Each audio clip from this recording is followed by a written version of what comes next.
think you've got stoichiometry down? Let's put it to the test. Here's 2 problems that show the formula in action. Question 1. How many moles of H2O are in 100 grams of the substance?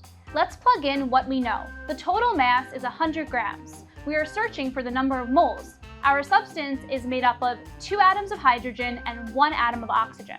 Time to enter the minigame. The periodic table shows us that hydrogen has an atomic mass of 1.008 grams per mole, and oxygen has an atomic mass of 15.999 grams per mole. So 1.008 plus 1.008 plus 15.999 equals 18.015 grams per mole.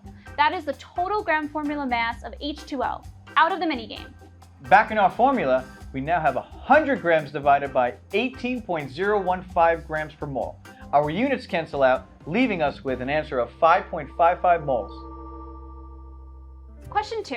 What is the mass of 3 moles of sodium chloride? Let's plug in what we know. We have 3 moles of our substance. We are looking to find the total mass, and on the bottom here, we have NaCl. Time to enter the minigame. The periodic table shows us that Na, sodium, has an atomic mass of 22.989 grams per mole, and Cl, chlorine, has an atomic mass of 35.453 grams per mole.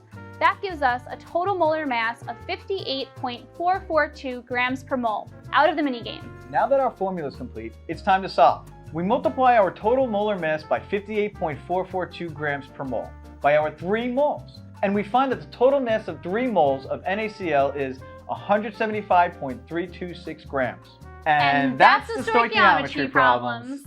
That was good.